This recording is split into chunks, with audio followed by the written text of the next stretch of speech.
বিনীতা মহন্ত ট্রাস্টের উদ্যোগে বিনা পয়সায় চক্ষু ও ছানি পরীক্ষা শিবির অনুষ্ঠিত হলো হুগলি স্টেশন রোড নন্দনকাননে। সহযোগিতায় নেত্রদর্পণ হসপিটাল ভদ্রেশ্বর। অনুষ্ঠানে 200 জন মানুষকে চক্ষু পরীক্ষা করা হয়। উপস্থিত ছিলেন চুঁচুড়ার বিধায়ক সুবীর নাগ, ট্রাস্টের সভাপতি বিনীতা মহন্ত, সম্পাদক ডক্টর অনিমেষ চন্দ্র মহন্ত সহ আরও অনেকে। পরে অনুষ্ঠান সম্পর্কে জানান সুবীর নাগ ও ডক্টর অনিমেষ চন্দ্র মহন্ত। চুঁচুড়া থেকে প্রবীর ঘোষালের রিপোর্ট। ছেলে ছেলে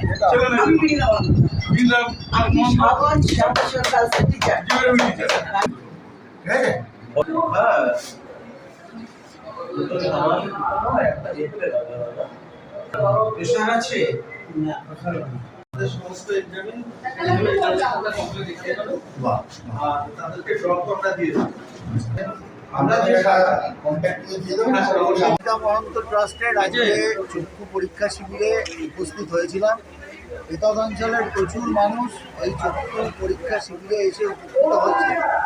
ওনারা আবার পরীক্ষার পর যদি কারো ছানি পড়ে থাকে তার অপারেশনেরও ব্যবস্থা করছে।